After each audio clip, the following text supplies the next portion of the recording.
नमस्कार. मी सानिका जोशी. मी Bombay stock exchange इथे कामाला आहे. आज मी तुमच्याबरोबर माझे BSc मधले काही छान अनुभव शेअर करणार आहे. जरूर ऐकावेत. 2019 मध्ये मला बॉम्बे स्टॉक एक्सचेंज जॉईन करायची सुवर्ण संधी चालून आली आणि मी जॉईन केलं. सो बॉम्बे स्टॉक एक्सचेंजची बिल्डिंग बघितल्यावर आपल्याला सर्वांनाच फारच एक आकर्षण वाटतं. म्हणजे लहानपणी मी सुद्धा जेव्हा कधी मरीन लाईन्सला वगैरे फिरायला जायचे, so I use to be like oh my god, Bombay stock एक्सचेंजची बिल्डिंग आहे ही. इथे कसं काम केलं जात असेल, एवढं वर्ल्ड वाईड त्याचं एवढं रेकग्निशन आहे वगैरे. सो मला कधीच वाटलं नव्हतं की मी पण ह्या इन्स्टिट्यूशनचा एक भाग होईल. लॉकडाऊन पिरियड मध्ये बिईंग अ एम्प्लॉई मला असं फारच वाटत होतं, being stock market and essential service आम्ही कसं हे पूर्ण लॉकडाऊन पिरियड हँडल करू किंवा काय. पण मला अख्ख्या लॉकडाऊन पिरियड मध्ये 18 मार्च पासून I was at home and कधीही ऑफिसला जायची गरज पडली नाही. Everyone was handling all the day to day settlement activities from home. आणि आत्ताच फार रिसेंटली नोव्हेंबर मध्ये वगैरे आम्ही परत ऑफिस वीकली ट्वाईस असं रिझ्यूम केलेलं आहे. बॉम्बे स्टॉक एक्सचेंज तर आहे, तो एक प्लॅटफॉर्म आहे, पण बाकीच्या ज्या डे टू डे ऍक्टिव्हिटीज सगळ्या होतात त्या ह्या सबसिडरीजमुळेच जास्ती पॉसिबल होतात. म्हणायचं झालं तर first of all it is Indian clearing corporation, जिथे डेली ऑपरेशन्स आणि सेटलमेंट सगळे जे काही ट्रेड एक्झिक्यूट होतात BSE वर, त्याचे सगळे सेटलमेंट क्लिअरिंग कॉर्पोरेशन हँडल करते. नंतर मग डे टू डे रिस्क ऍक्टिव्हिटीजचं जे मॉनिटरिंग असतं ते पण ICCL बघते. प्लस प्रत्येक मेंबर्स जे काही ऑनबोर्ड होतात ऑन दी प्लॅटफॉर्म, त्यांचं inspection, audit, no doubt SEBI तर ऑडिट करतच, बट आमच्या साईडने सुद्धा कंटिन्युअस ऑडिटिंग किंवा कुठेही काही रॉंग किंवा फ्रॉडलेंट ऍक्टिव्हिटीज तर होत नाहीयेत ना, ह्याचं कंटिन्युअस चेकिंग आणि हे सगळं सुरू असतं. सो क्लिअरिंग कॉर्पोरेशन मध्ये almost day in and day out हे नाईट शिफ्ट मध्ये पण लोक यावर काम करत असतात. बिकॉज कमोडिटीज सेगमेंट जे आहे ते मेनली फॉरेन कमोडिटीजवर जास्ती इंडियामध्ये ट्रेड होतं. सो नाईट मीन्स रात्री त्याचं सगळं मॉनिटरिंग चालतं. नंतर मग CDSL जे डिपॉझिटरी आहे बॉम्बे स्टॉक एक्सचेंजची, जिथे सगळ्या सिक्युरिटीज वगैरे जे देवाणघेवाण जी होते ती CDSL बघते. नंतर आता 2017 साली आपल्या IFSC रिजन गुजरातमध्ये जी गिफ्ट सिटी PM नरेंद्र मोदींनी एस्टॅब्लिश केली, तिथे इंडियाचं फर्स्ट इंटरनॅशनल एक्सचेंज BSCचं जे आहे ते तिथे एस्टॅब्लिश केलं गेलं. आणि ड्यू टू दॅट म्हणजे फॉरेन मधनं जे काही इन्व्हेस्टमेंट होतात त्यांना बरेच टॅक्स बेनिफिट, म्हणजे सर्वात महत्वाचं म्हणजे FTT लागत नाही आणि तिथनं सर्व फॉरेन इन्फ्लो खूप वाढला आहे ड्युरिंग लास्ट 3 पिरियड. नंतर मग फोर्थ इम्पॉर्टंट सबसिडरी आहे जी सगळी टेक्नॉलॉजी BSCची हँडल करते, ती म्हणजे market place technology private limited. सगळे जे काही डे टू डे फंक्शन असतात किंवा डेव्हलपमेंट ऍक्टिव्हिटीज असतात IT रिलेटेड, ते त्यांच्या थ्रू होतात. आता थोडक्यात माझं रोल सांगायचा झाला बॉम्बे स्टॉक एक्सचेंज मध्ये, तर मी क्लिअरिंग कॉर्पोरेशनच्या म्युच्युअल फंड प्लॅटफॉर्मचे सगळ्या ज्या डेव्हलपमेंट ऍक्टिव्हिटीज आहेत त्या बघते आणि थोडंफार अकाउंटिंग अँड फायनलायझेशन वगैरे बघते. मेन 3 BSCचे प्लॅटफॉर्म्स आहेत, म्हणजे डेली इक्विटी ट्रेडिंग, ज्या मोठ्या कंपनीज वगैरे लिस्ट होतात त्यांचे डेरिव्हेटिव्ह आणि इक्विटी ट्रेडिंग वगैरे होतं, तो एक मेन प्लॅटफॉर्म आहे. दुसरा प्लॅटफॉर्म म्हणजे स्मॉल अँड मीडियम एंटरप्राइजेससाठी एक सेपरेट बॉम्बे स्टॉक एक्सचेंजने प्लॅटफॉर्म तयार केला आहे, जिथे सध्या 250 small and medium companies listed आहेत. आणि तिसरा जो सर्वात मेन प्लॅटफॉर्म आहे that is BSC star MF, जो म्युच्युअल फंड ट्रेडिंग साठीचा जो सेपरेट प्लॅटफॉर्म तयार केला गेलेला आहे. तो म्युच्युअल फंड प्लॅटफॉर्मवर त्या ऑलमोस्ट दिवसाला 27 लाख ट्रान्झॅक्शन हँडल केली जातात पर मंथ. सो हा एक मीन्स नवीनच प्लॅटफॉर्म स्टार्ट झालेला इन 2008 आणि तो आता छान फ्लरिश होतोय. सो आता म्युच्युअल फंड प्लॅटफॉर्मची ह्या माहिती द्यायची झाली तर मी एक थोडक्यात एक्झाम्पल देऊन फुल स्टार्ट टू एंड मांडण्याचा प्रयत्न करते. म्हणजे एखादी जेव्हा आपण आता आपण कॉमन सगळे आहोत तर मोस्टली आपण SIP साठी जातो. एखादं SIP ट्रान्झॅक्शन आपण एखाद्या ब्रोकर थ्रू किंवा एखाद्या डिस्ट्रीब्युटर थ्रू, म्हणजे आता जे ब्रोकर्स असतात ते डायरेक्टली स्टॉक एक्सचेंजवर रजिस्टर्ड असतात. So they are called as mutual fund इंटरमिडियरी.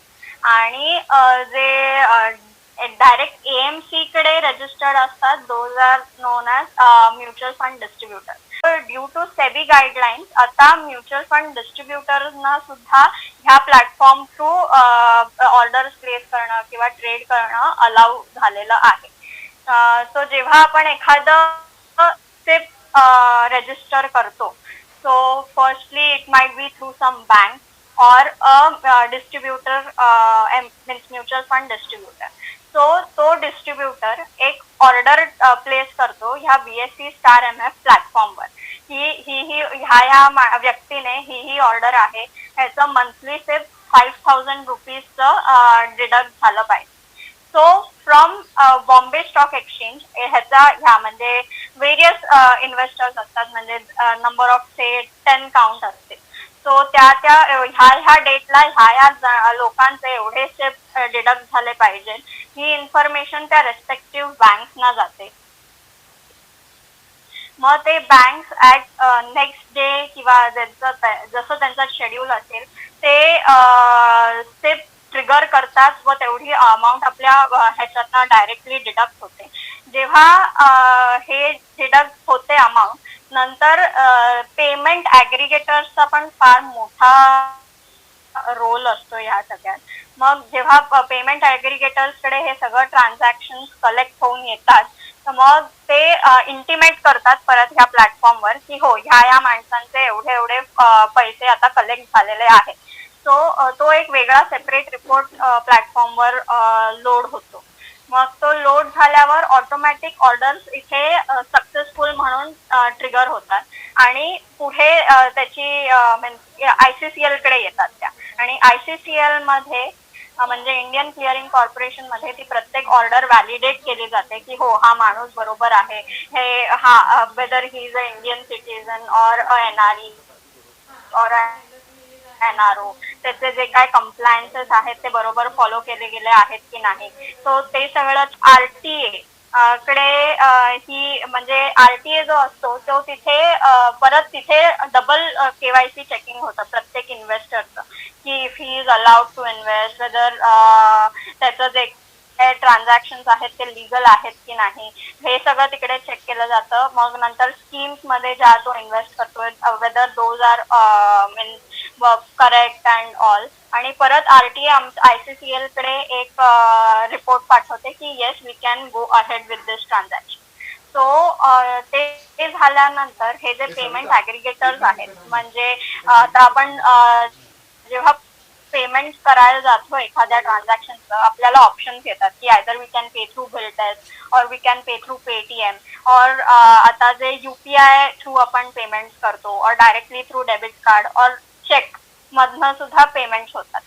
So ती सगळी मीन्स वेगवेगळे हे मोड्स आहेत आणि त्याचे वेगवेगळे कलेक्शन प्रोसिजर्स आहेत. आता मी त्याच्यात आणखीन डीप डाईव्ह करत नाही कारण की तो आपल्याला एक वेगळा सेशन घ्यायला लागेल, एवढा वास्ट आहे त्याचं सगळं. सो जेव्हा हे सगळे कलेक्शन केली जातात, मग ह्या पेमेंट ॲग्रिगेटर्स आमच्या अकाउंट म्हणजे जे फंड्स मॅनेज करतात त्या टीमकडे एक रिपोर्ट पाठवतं की ह्यांचे एवढे फंड्स कलेक्ट झाले आहेत आणि आम्ही हे तुमच्या अकाउंटला ट्रान्सफर केलेले आहेत.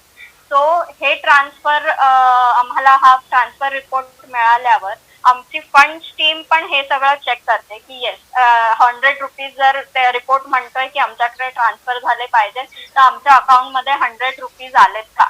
सो आणि हे सगळं ऑटोमॅटिक त्याच्या त्या क्षणी व्हायला लागतं. Otherwise there is a high risk that ICCL will go out of pocket into this आणि नंतर मग ते लॉसेस रिकव्हर करणं खूप डिफिकल्ट होऊन जातं. सो हे सगळं चेकिंग झाल्यावर मग आमची फंड्स टीम ओके देते ऑपरेशन्स टीमना की हो हे फंड्स आलेले आहेत आपल्याकडे आणि मग ती ऑर्डर पुढे AMC कडे प्लेस केली जाते. मग AMC कडनं परत युनिट्स येतात. युनिट्स ICCLच्या पूल अकाउंटमध्ये येतात. ते तिकडे मग रेस्पेक्टिव्ह MFI म्हणजे जो काय ब्रोकर आहे त्याच्या पूल अकाउंटला पाठवले जातात किंवा रिस्पेक्टिव्ह रिटेलर्सच्या डीमॅट अकाउंट्समध्ये ते डिस्ट्रीब्यूट केले जातात. सो ही एक थोडक्यात शॉर्ट मध्ये ही सगळी प्रोसेस आहे. मीन्स आधी बॅकग्राऊंड मध्ये एवढं काम चालत असेल ह्याची मला तर खरंच कल्पना नव्हती. जे मी क्लिअरिंग कॉर्पोरेशन जॉईन केल्यावर मला कळलं.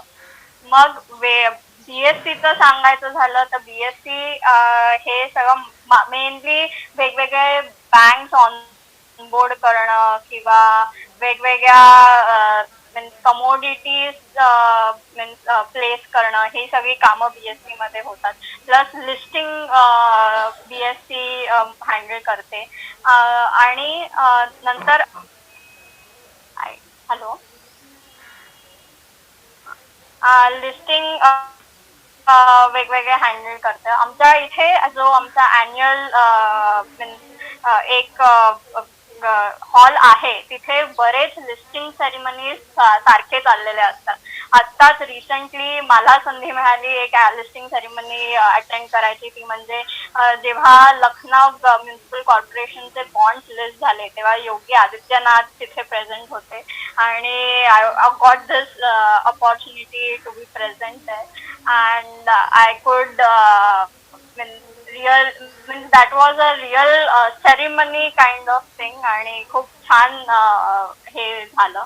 आणि नंतर सांगायचं झालं तर BSC मध्ये अजून जे सेबी इन्स्पेक्शन्स कंटिन्युअस चालू असतात तर ते सगळे हँडल करायला एक वेगळी टीम आहे.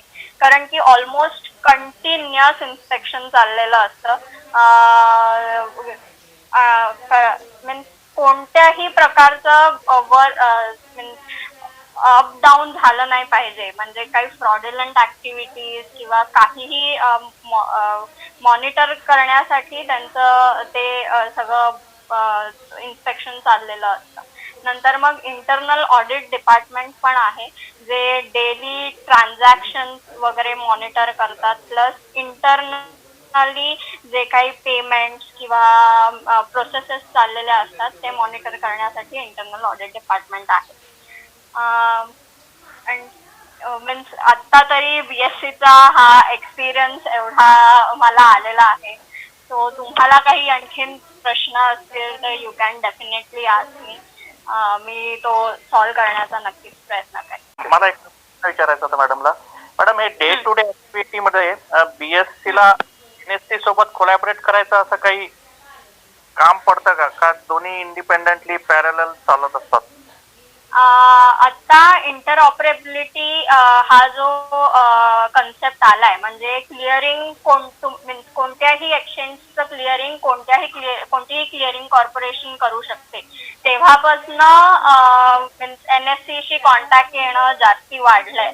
अदरवाईज बोथ वेर इंडिपेंडंट. आणि आता असं झालंय की NSC वर प्लेस झालेले ट्रान्झॅक्शन सुद्धा इथल्या BSCच्या क्लिअरिंग कॉर्पोरेशन मधनं रूट होतात.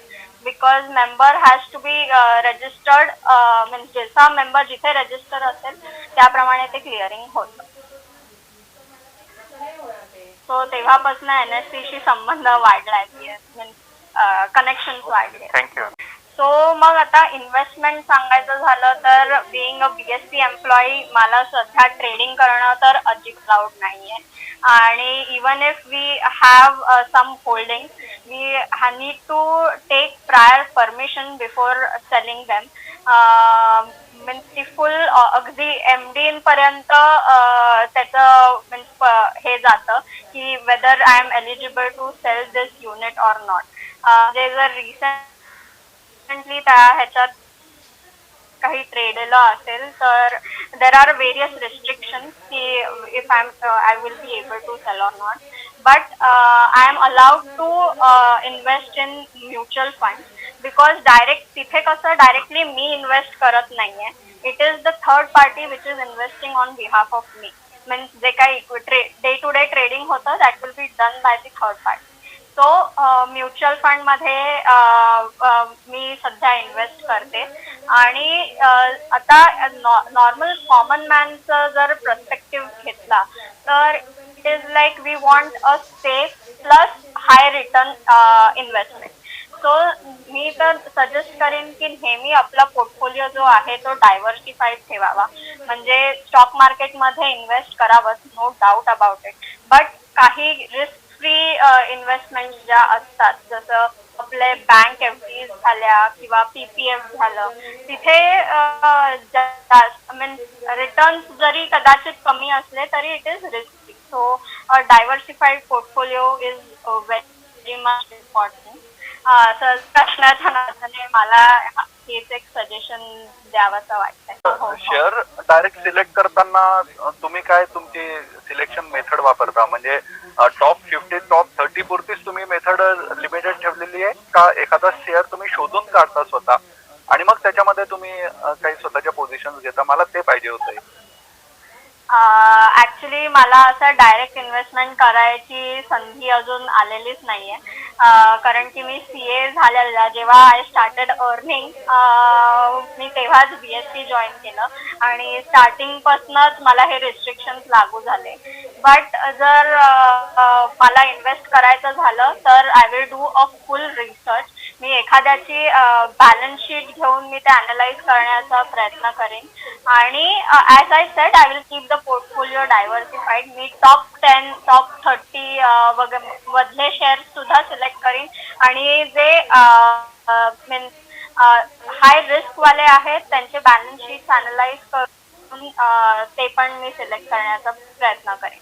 आता जर बॅलन्स शीट बघायची झाली तर त्याच्यात मी मीन्स किती प्रॉफिट इयर ऑन इयर त्यांचा वाढतोय किंवा अर्निंग्स पर शेअर किती आहेत त्यांचे किंवा इन्व्हेस्ट त्यांचे जे काही ऍक्टिव्हिटीज आहेत त्या कशा प्रकारे ते हँडल करतायत जे अॅन्युअल रिपोर्ट वाचून आपल्याला नक्कीच कळू शकतं. म्हणजे डायरेक्टर्स रिपोर्ट त्याच्यात मेन्शन केलेला असतो.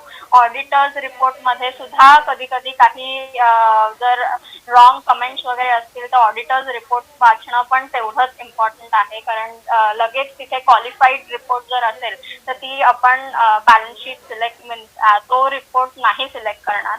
आणि डायरेक्टर्स रिपोर्ट मध्ये यू गेट की टोटल ऍक्टिव्हिटीज आणि फ्युचर काय त्यांचे प्लॅन ऑफ ऍक्शन्स आहेत. सो डायरेक्टर्स रिपोर्ट आणि प्लस बॅलन्स शीट अनालाइज करून लास्ट 3 इयर्सची मी तो डिसिजन घेईन की whether I am suppose to invest. Okay, thank you madam. Mutual फंडासंबंधी असं होतं मगाशी तुम्ही म्हणालात की वेगवेगळ्या डिस्ट्रीब्युटरकडे लोक म्युच्युअल फंडामध्ये इन्व्हेस्टमेंट करतात.